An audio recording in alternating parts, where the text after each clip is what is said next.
Hi guys, this session is about the auditory system.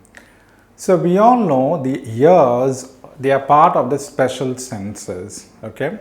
So under this CPT section, so we are going to see the procedures and the surgical techniques that are involved within the auditory system. So the auditory system, when we talk about, it deals with the structure of the ears and the mechanism of conduction of this sound impulse to the brain. Okay, now let's move on to the common techniques that are being done here.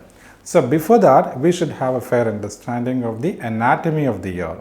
So please watch our basic anatomy session so that you understand the auditory system in a detailed manner. So as we know, this ear is divided into three parts, which is external, the middle and the internal ear.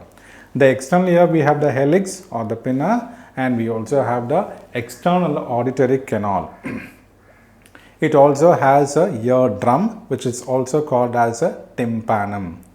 The external ear then leads into a bony canal called as a middle ear. So middle ear, you can divide it into three parts. So the middle ear specifically, you can call that as a tympanum.